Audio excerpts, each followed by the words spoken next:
Au cœur de la ville, là où les gratte-ciels projetaient de longues ombres sur des rues bondées, se dressait un manoir grandiose, demeure de l'une des femmes les plus puissantes de la ville, Marie Adewale. Marie était une force de la nature, une femme d'affaires dont la réputation la précédait. Les gens admiraient son esprit affûté et respectaient sa réussite, tout en gardant leur distance. Elle dégageait une aura froide et distante, qui maintenait tout le monde à bonne distance, une aura dont même sa famille murmurait parfois. Derrière les portes closes, on l'appelait la reine des glaces. La réussite de Marie n'était pas arrivée sans sacrifice. Elle s'était frayé un chemin jusqu'au sommet dans un secteur dominé par les hommes, naviguant entre coups bas et nuits blanches, et elle n'était pas prête à laisser qui que ce soit repérer la moindre faille dans son armure. Son visage était toujours sérieux, son expression impénétrable, comme si elle avait enfermé son cœur depuis longtemps. Son manoir était aussi imposant que sa réputation. Des sols de marbre, des lustres étincelants et une enfilade de pièces remplies d'œuvres d'art valant plus cher que la maison de la plupart des gens. Mais pour Marie, chaque pièce n'était qu'une extension de son empire, une manière de proclamer au monde qu'elle était arrivée au sommet. Son mari, Mark Adewale, présentait toutefois une toute autre image. Mark, l'homme qui avait autrefois été un compagnon charmant et attentionné, n'était plus qu'une présence fantomatique dans sa vie. Il était bel homme, élégant, doté d'un charme discret qui, autrefois, avait séduit Marie. Il avait été là au début, pendant les nuits tardives et les longues heures, les plans et les stratégies. Mais à mesure que la carrière de Marie prenait son envol, la présence de Mark s'était évanouie. Il était devenu ce que certains qualifieraient d'alof, détaché, désinvesti, comme s'il estimait que sa place était trop petite dans la vaste mise en scène de la vie de Marie. Aux yeux de Marie, les absences de Mark n'avaient plus rien de surprenant. Il était toujours en voyage d'affaires, prétendant avoir d'importantes réunions avec des clients dans d'autres villes ou des dossiers urgents qui ne pouvaient attendre. Il bouclait ses valises de créateur, enfilait son plus beau costume et disparaissait pendant des jours, voire des semaines. Chaque fois qu'il partait, il lui offrait un baiser furtif sur la joue ou un bref au revoir dénué de la chaleur qu'elle avait autrefois connue à ses côtés. Et lors des rares occasions où il était à la maison, Mark ressemblait à un étranger dans leur propre demeure. Il errait dans le manoir comme une ombre qui passe, parlant à peine à Marie. Parfois, il s'asseyait au piano à queue dans le coin du salon pour y jouer des airs mélancoliques, dont les échos se répercutaient dans les pièces vides.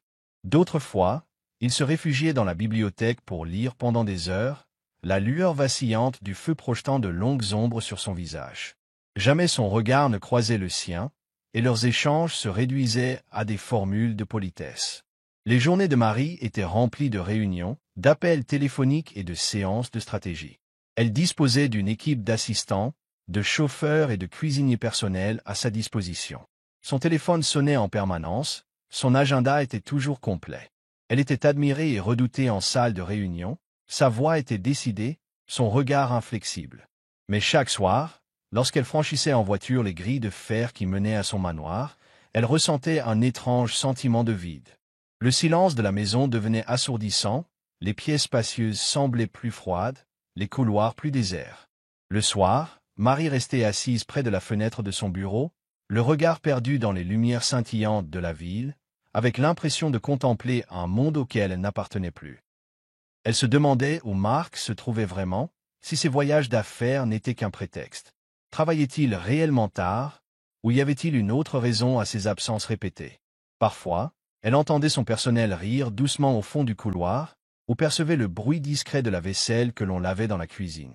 Ces bruits, étouffés par les murs, lui rappelaient qu'il existait une vie au-delà de son manoir, faite de chaleur et de liens humains, des choses qui semblaient hors de portée. Marie avait fini par accepter que la solitude fût le prix de la réussite. Elle se rappelait qu'elle n'avait pas bâti son empire pour recevoir de l'approbation ou de l'amour. Elle l'avait fait parce qu'elle était déterminée, ambitieuse, et résolue à faire mentir tous ceux qui la sous-estimaient. Pourtant, il y avait des instants, des moments de calme, où le poids de sa solitude se faisait oppressant, plus lourd que n'importe quelle responsabilité en salle de conseil. Parfois, elle se surprenait à regarder d'anciennes photos, des souvenirs de vacances et de réunions de famille, où on la voyait rire avec Mark, insouciante. Ces images semblaient appartenir à une autre personne, une Marie d'une autre époque, qu'elle ne reconnaissait presque plus. Un soir, alors qu'elle était assise devant sa grande cheminée, un verre de vin à la main, elle entendit des pas résonner dans le couloir. Marc venait de rentrer d'un énième voyage, son expression insondable lorsqu'il entra dans la pièce. Il arborait ce même air distant, comme si ses pensées erraient à des kilomètres de là. « Comment se passait le voyage » demanda Marie, la voix posée, sans vraiment espérer de réponse sincère. Marc haussa les épaules, desserrant sa cravate et lui jetant un bref regard. « Productif » répondit-il, sans plus de détails. Un long silence s'ensuivit, un silence familier, devenu la norme entre eux. Marc parcourut la pièce du regard, s'attardant sur le décor somptueux, comme s'il était un simple invité plutôt qu'un des maîtres de maison. « Je repars la semaine prochaine » lança-t-il finalement, sur un ton détaché, comme s'il parlait de la météo. « Encore un voyage » fit Marie, avec un léger tremblement dans la voix qu'elle s'efforça de contenir. Elle ne prit même pas la peine de demander pourquoi, sachant qu'il ne fournirait aucune explication. Il bouclerait ses valises, dirait au revoir, et elle se retrouverait de nouveau seule dans leur manoir. Marc acquiesça brièvement, puis tourna les talons, ses pas résonnant dans le couloir désert. Marie le suivit du regard, ressentant un étrange pressentiment de faim. Chaque voyage l'éloignait un peu plus d'elle, un peu plus de la vie qu'ils avaient partagée. Elle fixa l'embrasure de la porte encore longtemps après son départ, le cœur lourd de questions qui demeuraient sans réponse. À cet instant, elle se sentit vulnérable, se rappelant la femme qu'elle avait été autrefois, avant l'Empire, avant les titres et les distinctions. Elle se souvenait de ce que c'était que de se sentir connectée, d'être vue, et tandis qu'elle restait là, seule dans son luxueux manoir, elle réalisa qu'elle avait construit une vie si solide, si inébranlable, qu'elle n'y avait laissé aucune place pour la chaleur, pour la douceur. Elle avait créé un empire, certes, mais à quel prix? Dehors, les lumières de la ville scintillaient comme des étoiles lointaines, indifférentes à la vie qui s'écoulait derrière les murs du manoir. Et Marie, la puissante femme d'affaires au caractère inflexible, sentit un frisson la parcourir tandis qu'elle restait là, seule, dans le silence qu'elle avait elle-même bâti. Alors que Marie était assise dans la grandeur silencieuse de son manoir, plongée dans ses pensées sur la vie qu'elle avait créée, elle entendit un léger coup hésitant à la porte. Elle jeta un coup d'œil à l'horloge murale, se rendant compte qu'il était presque l'heure de l'arrivée de sa nouvelle recrue, le nouveau personnel de maison. Le matin même, l'agence lui avait envoyé un jeune homme venu d'un village rural, lui assurant qu'il serait simple, travailleur et fiable. Marie n'en attendait pas grand-chose. Le personnel de maison entrait et sortait, mais avec les absences de Marc de plus en plus longues, elle avait besoin de quelqu'un pour veiller à l'entretien de la demeure, une présence discrète pour s'occuper de tout ce à quoi elle n'avait pas le temps de se consacrer. Elle ouvrit la porte sur un jeune homme qui se tenait dans l'entrée, tenant sa casquette d'un air maladroit. Il était habillé modestement, portant une chemise un peu trop grande pour lui, le tissu usé mais propre. Son regard était timide, comme s'il n'avait jamais mis les pieds dans un manoir auparavant, ce que Marie soupçonnait être la vérité. « Bonjour, ma » dit-il d'une voix douce et polie. Il croisa brièvement son regard avant de baisser les yeux, comme s'il n'était pas sûr d'avoir le droit de la regarder en face. « Bonjour. Tu dois être Eddie » répondit-elle d'un ton neutre, quoique dénué de toute hostilité. Elle l'observa un instant. Eddie était jeune, sans doute au début de la vingtaine, avec une allure humble qui le faisait paraître plus jeune encore. Il y avait une sincérité simple dans son expression, et malgré son air inquiet, il faisait preuve d'une détermination perceptible, se tenant bien droit comme pour montrer qu'il voulait faire bonne impression. « Oui, ma » acquiesça-t-il, esquissant un sourire timide. « Je suis là pour vous aider en tout, il suffit de me montrer et je ferai de mon mieux. » Marie hocha la tête et l'invita à la suivre. Tandis qu'ils traversaient les vastes couloirs, les yeux d'Eddie allaient d'un lustre à un tableau, au sol de marbre, avec un mélange d'émerveillement et de nervosité. Ses pas étaient prudents, comme s'il craignait de laisser la moindre trace sur le sol immaculé.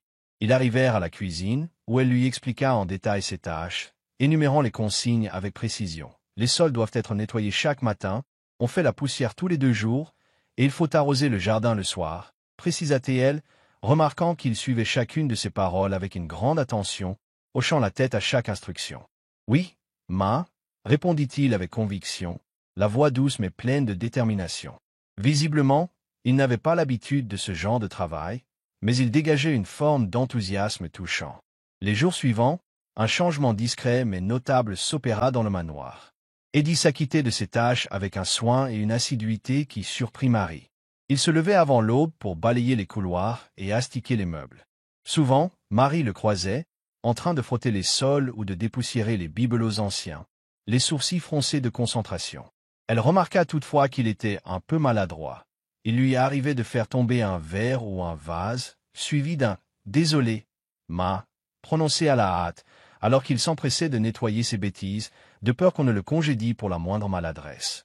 Un matin, Marie le surprit alors qu'il manquait de renverser une pile d'assiettes en porcelaine. Elle l'observa depuis l'embrasure de la porte, le voyant tenter d'empêcher les assiettes de glisser, l'angoisse se lisant sur son visage. Par chance, il réussit à rattraper toute la pile et poussa un soupir de soulagement en constatant qu'aucune ne s'était brisée. Ed, l'appela Marie, dissimulant un léger sourire alors qu'il sursautait et se retournait brusquement. « Oh, bonjour, ma » la salua-t-il, posant les assiettes avec précaution, tout penaud. Elle se contenta d'hocher la tête. « Bonjour. Fais attention avec ça. »« Oh oui, ma, pardonne, ma. »« Ça ne se reproduira plus » balbutia-t-il, le visage écarlate de honte. Malgré ces petits accidents, la présence d'Eddie apportait une forme de chaleur à ce manoir d'ordinaire si froid et silencieux. À la différence des précédents employés, qui venaient et repartaient, Eddie travaillait avec sincérité et innocence, adoucissant même le cœur méfiant de Marie. Il était humble, presque désolé d'occuper l'espace, comme s'il ne se sentait pas digne de tant de luxe. Marie remarquait la façon dont il se déplaçait à pas feutrés, le regard toujours émerveillé par l'opulence des lieux, comme s'il n'arrivait pas à croire qu'il se trouvait là. L'après-midi, Marie avait pour habitude de prendre son thé dans la véranda, un rituel qui autrefois la réconfortait, mais qui n'était plus qu'une routine solitaire. Un jour, tandis qu'elle sirotait son thé, elle aperçut Eddie dans le jardin, s'occupant avec douceur des plantes. Il arrosait chaque fleur avec un soin qui la surprit. Elle réalisa qu'il prenait au sérieux la moindre tâche, si simple soit-elle. Parfois, leurs chemins se croisaient, et il lui adressait un sourire timide, le regard teinté d'un mélange de respect et d'admiration. « Bonjour, ma » disait-il, inclinant légèrement la tête comme si elle était de la royauté.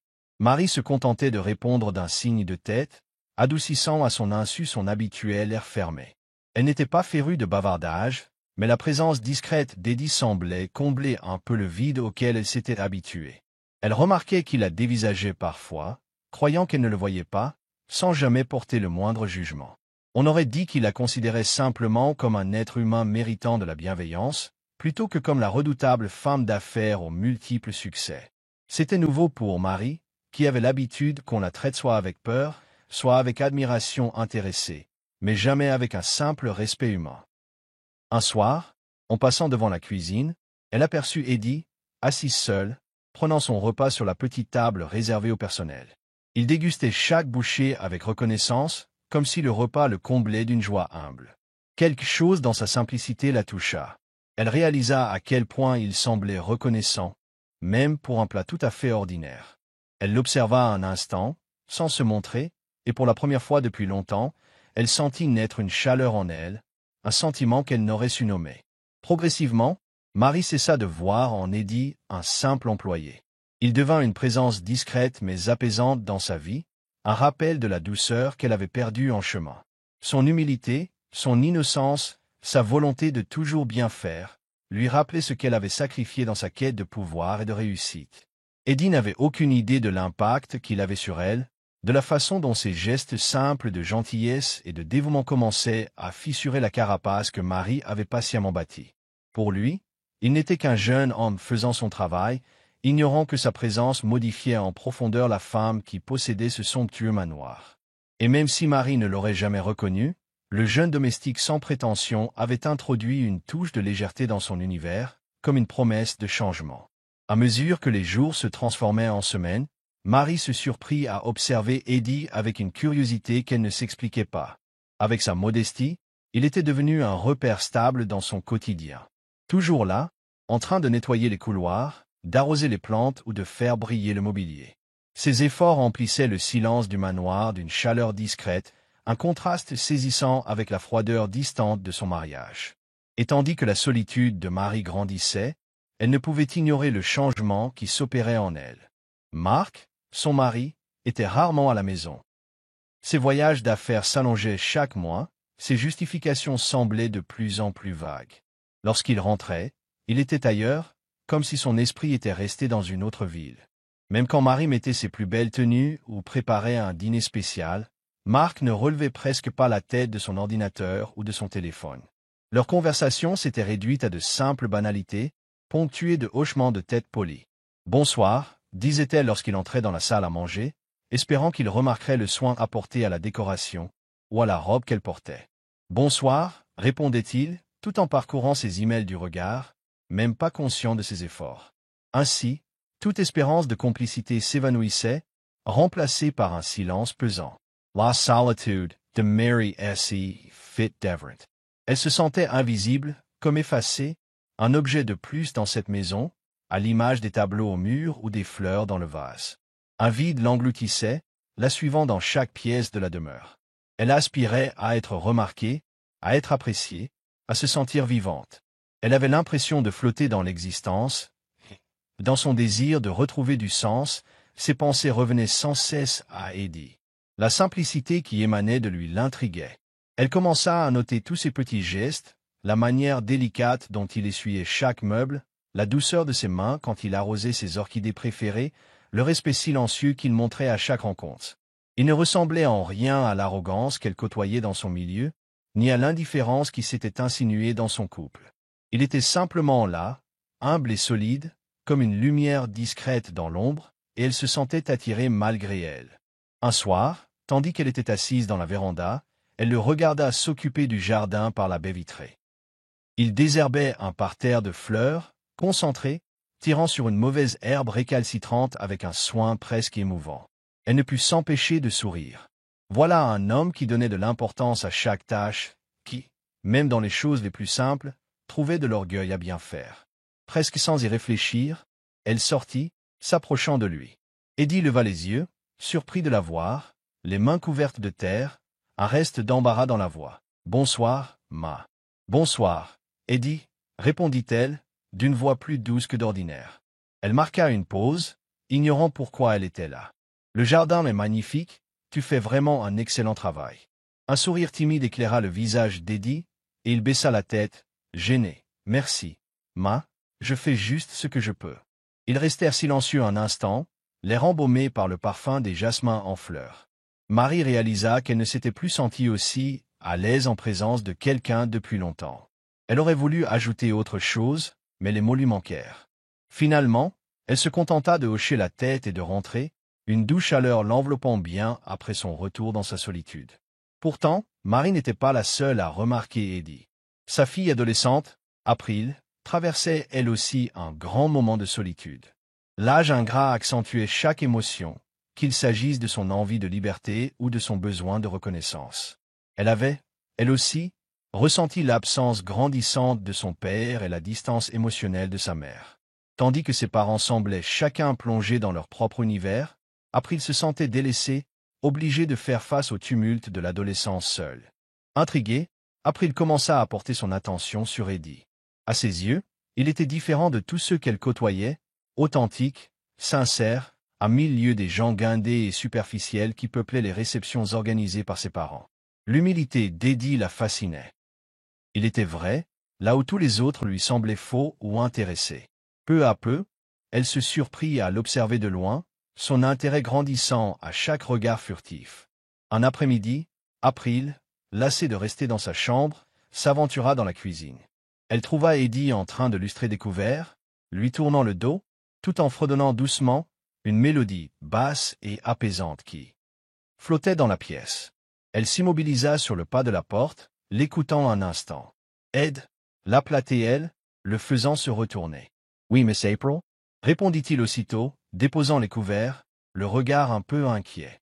Elle lui sourit, inclinant légèrement la tête pour l'observer. « Tu n'as pas besoin de m'appeler Miss. » Dit juste April, ça suffit. Eddie hésita, puis hocha la tête maladroitement. « Oui, ma. Oui, April. » April s'adossa au plan de travail, cherchant à paraître décontracté. « Tu ne t'ennuies jamais ici. Eddie? Je veux dire, il n'y a pas grand-chose à faire, non ?» Eddie eut un petit rire, regardant autour de lui. « C'est vrai que c'est calme, mais ça me plaît. Je suis reconnaissant d'avoir ce travail. » April lui rendit son sourire, un sourire plus doux. Tu es différent de toutes les personnes d'ici. Tu es vrai. Eddie baissa les yeux, sentant ses joues s'empourprer. Merci, April. J'essaie juste de faire mon travail. April acquiesça, sentant une connexion inattendue avec lui, un jeune homme humble, tout l'opposé du monde superficiel auquel elle était habituée. Et tandis qu'elle, privilégiée mais désabusée, se sentait étouffée dans cette vie dorée, lui semblait s'en contenter, y trouvant même de la fierté. Ces univers opposés l'attiraient vers lui. Les jours suivants, April cherchait des occasions de discuter avec Eddie, le rejoignant souvent entre deux corvées, lançant des conversations légères. Elle lui demandait des récits sur son village, sur la vie en dehors de la ville, fascinée par l'authenticité de son univers. Pour Eddie, ces échanges étaient à la fois déconcertants et flatteurs. Il ne comprenait pas pourquoi April, la fille de la puissante Marie Adewale, s'intéressait à lui. Mais sa curiosité le touchait, et illuminer sa journée de quelques sourires le comblait. Marie, quant à elle, remarqua ces échanges et ressentit une gêne troublante en voyant April s'approcher d'Eddie. Elle observait sa fille rire avec lui, les yeux pétillants d'une lueur longtemps éteinte. Elle éprouva un pincement de jalousie, un sentiment confus et douloureux dont elle n'arrivait pas à se départir. Elle savait que c'était absurde, April ne faisait que sympathiser. Pourtant, elle, qui avait appris à dépendre intérieurement de la présence rassurante d'Eddie, ne pouvait s'empêcher de craindre que son attention ne se détourne. Malgré tout, dans son silence, Marie s'attachait de plus en plus à Eddie. Elle guettait chacun de ses passages, chaque sourire respectueux, chaque regard complice. Dans cette demeure qui avait autrefois résonné d'affection, le jeune domestique était devenu un pilier de stabilité, sans même s'en rendre compte. Toutefois, dans un coin discret du manoir, les solitudes respectives de Marie et d'April semblaient se diriger vers la même lumière, vers ce même jeune homme, Eddie, qui, sans le vouloir, comblait un vide dans leur vie. Et dans le silence pesant de ces couloirs luxueux, quelque chose se fissurait, prêt à révéler un bouleversement inévitable. Depuis des semaines, Marie ressentait une agitation nouvelle, ses émotions prenant des directions inattendues. Les absences de Marc devenaient plus qu'une simple gêne, elles devenaient des blessures. Et maintenant qu'Eddie était là, présent, constant, ces blessures la rendaient de plus en plus vulnérable. Lorsque Marc rentra ce week-end-là, une tension latente s'installa comme à l'accoutumée. Sa façon d'entrer, de saluer d'un hochement de tête, de se plonger aussitôt dans ses dossiers. Tout cela faisait partie de la routine désormais. Marie se répétait qu'elle y était habituée, qu'elle n'attendait plus rien de lui. Mais chaque regard fuyant, chaque réponse indifférente, nourrissait en elle une rancune grandissante. Un soir, Marie décida de préparer elle-même le dîner, espérant peut-être raviver une lueur entre eux. Elle cuisinait les plats préférés de Marc, ajustait la décoration de la table, et porta la robe qu'il avait aimée jadis.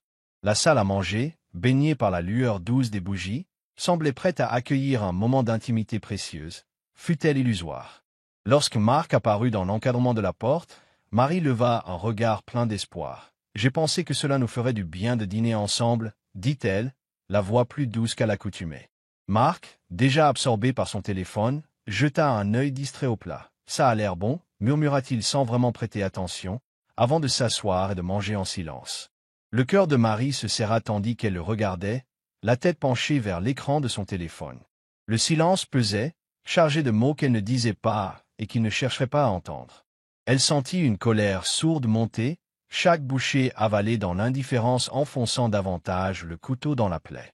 Finalement, elle explosa. « Marc, est-ce que tu me vois seulement, parfois ?» demanda-t-elle, à mi-voix, mais la tension dans ses mots emplissait la pièce.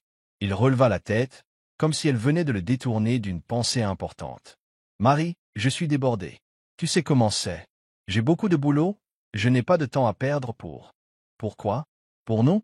Pour moi ?» l'interrompit-elle, sa voix tremblante sous l'effet de la frustration. Elle poursuivit, la gorge serrée. « Marc, je suis là. Chaque jour, je te regarde disparaître. Te rends-tu compte de ce que ça nous fait ?» Il soupira, posant sa fourchette, son expression restant de marbre. « Marie, on savait à quoi s'attendre. Tu as ton univers, j'ai le mien. On fait chacun ce qu'on doit faire. » Sur ces mots, il se leva, quittant la pièce. Marie resta figée un instant, le cœur battant, la colère et la tristesse entremêlées. Elle avait tout tenté pour reconstruire un lien, mais face au mur d'indifférence de Marc, elle se sentait impuissante.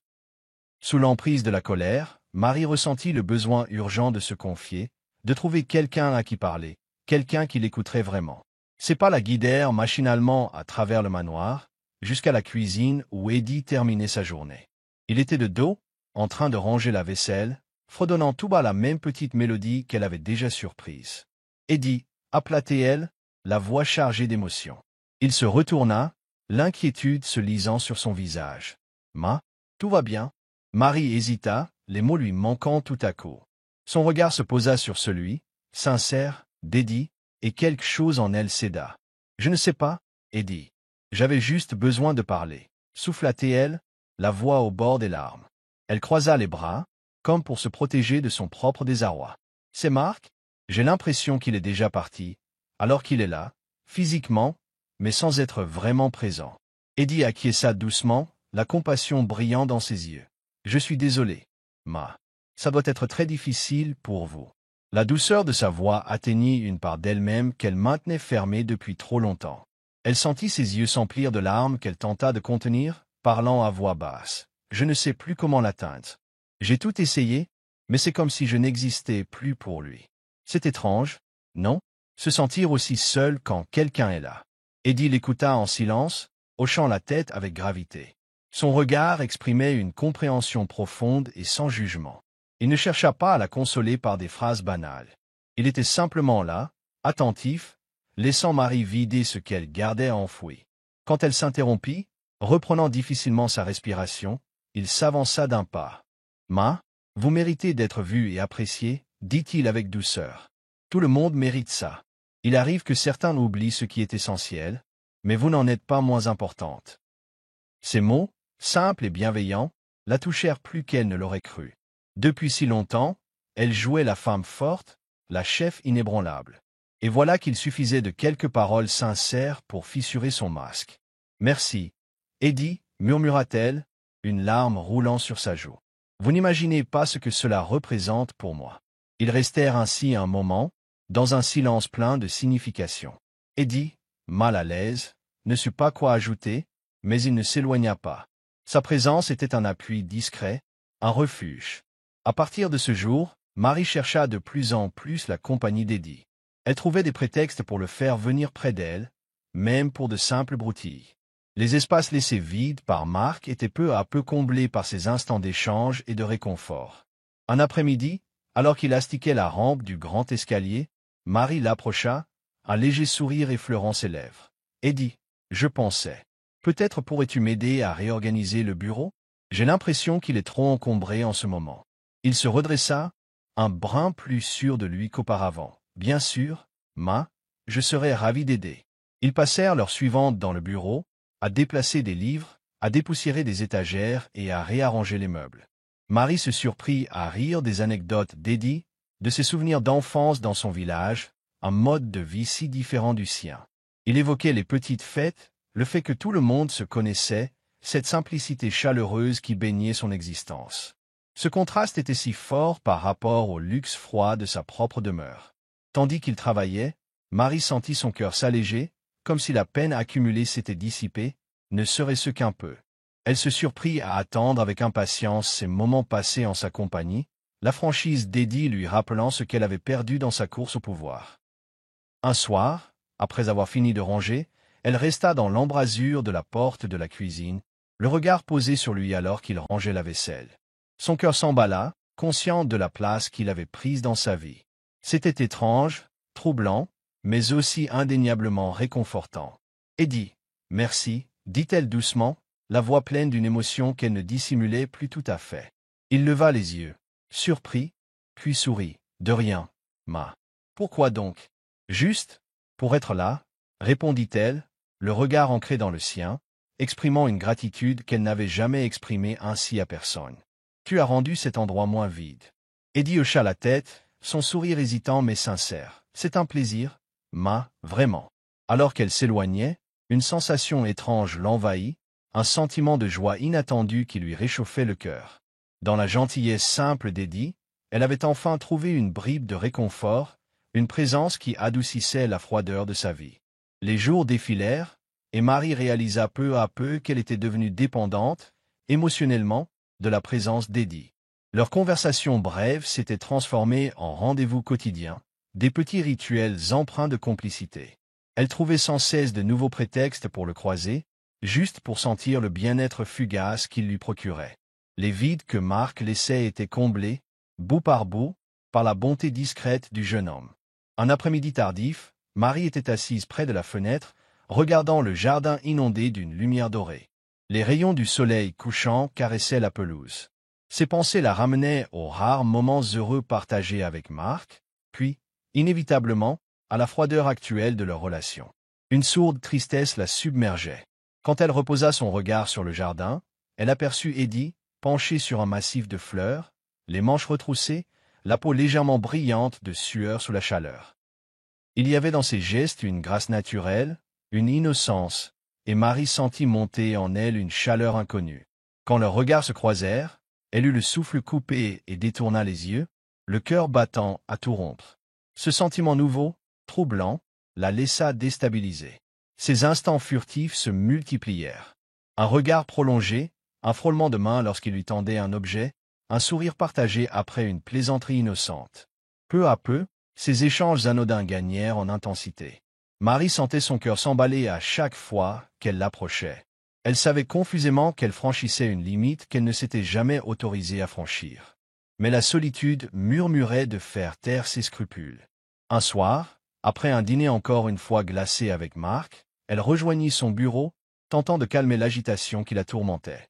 Mais à mesure qu'elle feuilletait distraitement ses dossiers, un besoin de réconfort s'imposa. Sans plus réfléchir, elle se dirigea vers les quartiers modestes où dormait Eddie, le pas hésitant, tiré par une pulsion plus forte qu'elle. Eddie était assis près de la fenêtre, à lire un vieux livre sous la lumière tamisée de sa lampe de chevet. En la voyant entrer, il eut un sursaut, l'inquiétude déformant ses traits. « Ma, tout va bien ?» demanda-t-il, la voix presque étouffée, comme s'il redoutait de briser l'équilibre de l'instant. Marie resta silencieuse, observant cet espace si humble, en contraste total avec ses pièces luxueuses. Elle avait été si focalisée sur ses propres manques qu'elle ne s'était jamais réellement intéressée au petit monde d'Eddie. Et là, auprès de lui, elle ressentit une paix qu'elle n'avait plus connue depuis des années. Lentement, elle s'approcha, posant sa main sur la sienne. Eddie baissa les yeux vers leurs doigts entrelacés, le souffle court en comprenant ce que ce geste signifiait. « Ma » commença-t-il, la voix tremblante, mais Marie posa sur lui un regard doux, un regard de femme vulnérable, pleine d'un besoin qu'elle ne pouvait plus réprimer. Leurs barrières tombèrent en un instant. Dans cette pièce exiguë, baignée d'une pénombre intime, Marie l'embrassa, d'abord timidement, puis avec une passion nourrie par des années de solitude et de désirs inassouvis. Eddie, d'abord hésitant, finit par répondre à son étreinte, se laissant emporter par l'intensité de l'instant. Leurs souffles se mêlèrent alors qu'ils s'abandonnaient l'un à l'autre, cherchant dans cette union furtive le réconfort qu'ils n'avaient pas trouvé ailleurs. Plus rien n'existait au-delà de leurs baisers, ni le manoir, ni la ville, ni même l'ombre de Marc. Dans les bras l'un de l'autre, ils trouvèrent une échappatoire, aussi brève qu'inéluctable, à leur isolement respectif. Quand leurs élans se calmèrent, ils restèrent allongés, enlacés dans la lueur tamisée. Marie avait la tête posée contre l'épaule d'Eddie, effleurant sa poitrine de gestes tendres. Elle éprouvait une plénitude oubliée, une chaleur qui irradiait tout son être. Dans ce moment volé, elle se permit d'oublier ses responsabilités, sa réputation, sa douleur. Eddie la tenait contre lui, le cœur chaviré par un flot d'émotions contradictoires. Jamais il n'aurait imaginé une telle situation. Pourtant, la douceur de Marie, sa fragilité, le touchaient plus qu'il ne pouvait l'exprimer. Avec le recul, il sentait déjà la réalité les rattraper. Marie savait qu'au grand jour, leur relation était impossible, qu'ils venaient de franchir une limite qu'elle s'était juré de ne jamais franchir. Pourtant, elle ne regrettait rien. Pour la première fois depuis longtemps, elle se sentait vue, aimée. Eddie, dans sa simplicité, lui offrait une sincérité que Marc ne lui avait plus apportée depuis des lustres. Au petit matin, ils se séparèrent en silence, se rhabillant sans oser briser l'atmosphère profonde qui les entourait. « Merci » murmura Marie, avant de s'éclipser. Un merci qui contenait 1000 non-dits, mais dont l'essentiel transparaissait clairement. « Vous n'avez pas à me remercier, Ma. » répondit doucement Eddie. Je suis heureux d'avoir pu être là pour vous. Les jours qui suivirent furent rythmés par des instants volés, des regards complices, des frôlements de mains dans un couloir désert. Marie se sentait revivre, protégée dans cette bulle intime, tandis qu'Eddie devenait son refuge contre le froid de sa vie conjugale et ses responsabilités. Elle savait pourtant que tout cela était fragile, qu'elle jouait avec le feu. À chaque baiser échangé, elle sentait le poids du secret qui grossissait. Toutefois, elle décida de savourer ces moments, comme une parenthèse d'humanité dans son existence déchirée. Le temps passa, Marie continuant à jongler entre la gestion de son empire et la gestion de ses émotions. Malgré l'apparence inchangée de son quotidien, elle n'était plus la même. Ce qu'elle partageait avec Eddie, si discret et tenu à l'ombre, lui redonnait la force d'affronter la solitude et l'indifférence de son mari. Puis, un matin, Marie se réveilla avec une sensation étrange. Un malaise sourd, permanent, dans son estomac. Elle crut d'abord à un simple stress ou à une légère indisposition. Mais, au fil des jours, la nausée s'intensifia. Elle se sentait fatiguée, prise de vertige. Peu à peu, les signes se firent trop nombreux pour les ignorer. Alors qu'elle terminait sa tasse de café, elle réalisa, la main tremblante, ce qui se tramait. Ses doigts se crispèrent autour de la tasse. En repensant à toutes ces semaines, à la progression de ses symptômes, à ses rendez-vous secrets avec Eddie, la vérité se fit de plus en plus évidente. Marie était enceinte. Le choc la laissa pétrifiée. Comment cela était-il possible? Comment allait-elle dissimuler une telle nouvelle? Elle avait beau être mariée, elle savait que Marc ne pouvait être le père. Cela faisait des années qu'il n'avait plus de véritable intimité. Le seul homme avec qui elle avait partagé une proximité physique était Eddie. Son esprit s'affola, imaginant le scandale qui éclaterait si la vérité se répandait. Dans son monde, où tout n'était que paraître et réputation, un enfant illégitime, qui plus est avec son domestique, constituerait un désastre total. Tout au long de la journée, elle erra dans le manoir comme un fantôme, hésitant à croiser Eddie, dissimulant son angoisse sous un masque de normalité. Elle savait qu'elle devait trouver une solution. Soit quitter cette vie, cette ville, pour recommencer ailleurs, soit mettre au point un plan pour protéger son secret. Les semaines passèrent, et, chaque nuit, Marie s'endormait avec la main posée sur son ventre, consciente de la nouvelle vie qui grandissait en elle. Cette vérité la terrifiait autant qu'elle l'émerveillait. Elle ne regrettait pas l'existence de cet enfant. C'était un lien tangible, indissoluble, avec Eddie. Pourtant, elle craignait plus que toutes les conséquences qui allaient en découler. Elle se mit à éviter Eddie, davantage encore depuis qu'elle savait qu'elle portait son enfant. Parce qu'elle avait peur qu'il voie en elle un aveu de leur faute, parce qu'elle ne voulait pas compliquer sa vie à lui non plus. Son esprit s'égarait en conjectures. Et s'il ne voulait pas de cette responsabilité? Et s'il en était au contraire trop heureux, au point de tout révéler? Elle-même ignorait quelle réaction adopter. Chaque journée devenait un fardeau, ponctué de mensonges, d'esquives. Mais Marie savait qu'elle ne pourrait indéfiniment cacher sa grossesse. Tôt ou tard, les regards, les commérages, tout la trahirait. Et la seule chance de préserver un semblant de paix, pensait-elle, était de convaincre Marc que l'enfant était le sien. Marie se rendit chez son médecin, tenta d'obtenir des informations sur la date exacte de conception. Elle échafauda un plan afin de donner le change à Marc, faisant en sorte qu'il ne soupçonne rien. Certes, ils n'avaient pas partagé de moments d'intimité depuis longtemps, mais elle espérait créer un scénario plausible, mis en scène d'une soudaine réconciliation conjugale. À mesure que le temps passait, la panique de Marie ne faisait qu'augmenter. Elle voyait venir l'échéance, où son ventre s'arrondirait trop pour être caché. Finalement, elle s'engagea fermement dans l'idée de tromper Marc. Elle se persuada qu'il n'y avait pas d'autre choix pour elle, pour l'enfant, pour sauvegarder son empire et éviter le scandale. Mais le destin lui joua un tour inattendu. Un soir, alors qu'elle était dans son bureau, discutant au téléphone avec son médecin pour les derniers détails, la porte était restée entr'ouverte. Eddie, qui s'affairait au nettoyage du couloir, perçut malgré lui quelques bribes de sa conversation. Donc, le test de paternité ne sera pas nécessaire si les dates concordent, demandait Marie, la voix étreinte d'anxiété. Exactement, Madame Adewale, répondit le médecin. Si tout coïncide, votre mari n'aura aucun doute. Suivez le plan, et vous n'aurez pas de soucis. Eddie, caché derrière la porte, sentit son cœur se serrer. Il comprit qu'elle était enceinte, certes, mais surtout, Il crut comprendre qu'elle manipulait Marc pour lui faire croire qu'il était le père. Dans son innocence, il se sentit trahi. N'était-ce pas lui, le père? Et elle, la femme qu'il avait regardée avec tant de chaleur, n'était-elle qu'une habile menteuse décidée à berner son mari? Bouleversé, il se tint incapable d'assimiler la situation. Lui qui la voyait comme une femme digne, honnête, voyait s'effondrer l'image qu'il s'en faisait. Il aurait voulu la confronter, mais n'osait pas. Il n'était qu'un domestique, comment pouvait-il exiger des explications de la puissante Marie Adéwalé? Dès lors, Eddie prit ses distances, évitant Marie chaque fois que possible.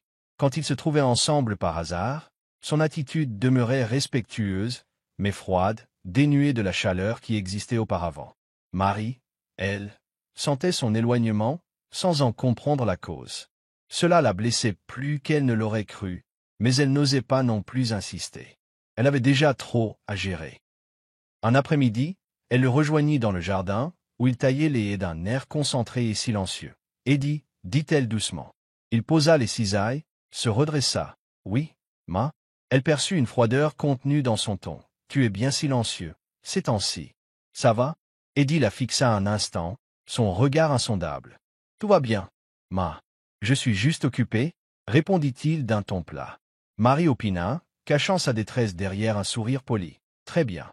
N'hésite pas si tu as besoin de quelque chose. »« Oui, ma, » murmura-t-il, avant de se détourner. Le cœur lourd, Marie s'éloigna, devinant qu'il y avait un malaise, mais ignorant comment le résoudre. Elle le laissait croire qu'elle ne le considérait plus, alors qu'en réalité, elle portait son enfant et que chacune de ses pensées tournait autour de ce secret qui la rongeait. Pendant ce temps, Marc, de son côté, avait écourté un de ses voyages et refit surface à l'improviste. À sa grande surprise, Marie l'accueillit avec un trop-plein d'attention et de tendresse. Lui qui la connaissait bien sut immédiatement qu'il y avait anguille sous roche. Sans laisser paraître ses soupçons, il joua le jeu, l'observant subtilement. En réalité, Marc avait déjà mandaté un détective privé nommé Richard. Convaincu que Marie lui cachait quelque chose, il voulait découvrir la vérité. Le détective, après une semaine de filature, avait réuni suffisamment d'éléments pour conclure à une liaison entre Marie et Eddie, et surtout à une grossesse dissimulée. Marc accueillit la nouvelle dans un silence glacial. Ses doutes s'en trouvèrent confirmés. Il aurait pu piéger Marie sur le champ, la confronter. Mais son esprit calculateur lui souffla un plan bien plus cruel. Il décida de faire semblant d'avaler son mensonge, de la laisser croire qu'il la croyait fidèle. Son objectif, élever cet enfant, le laisser grandir pour en faire l'instrument de sa vengeance. Quand il rentra, Marc se montra plus doux que jamais. Il posa la main sur le ventre naissant de Marie, la questionna sur sa santé, fit des projets pour l'avenir du bébé. Marie, bouleversée, crut avec soulagement qu'elle avait réussi à le berner. Elle vit même une lueur d'espoir. Peut-être que cet enfant les rapprocherait, que cette histoire de paternité, aussi factice soit-elle, pourrait ranimer leur couple. En réalité, derrière ce visage attentionné, Marc nourrissait une rancune profonde. Il laissait Marie s'enfoncer dans son mensonge, tout en se délectant à l'idée de la piéger au moment opportun.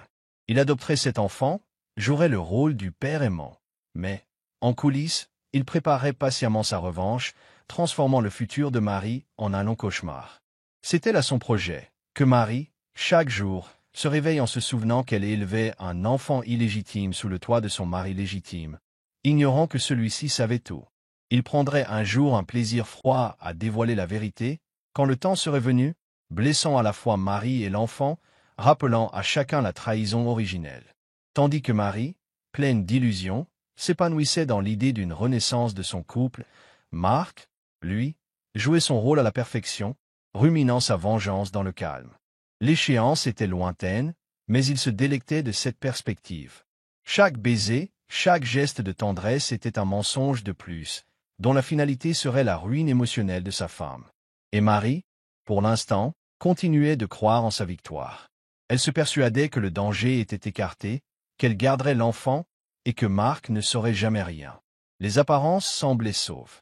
Mais dans l'ombre, la vérité attendait son heure, prête à tout dévaster. Que pensez-vous que le mari aurait dû faire avec sa femme et avec Eddie, le domestique? Quelle aurait été la meilleure façon de gérer cette situation? Faites-le nous savoir dans la section des commentaires.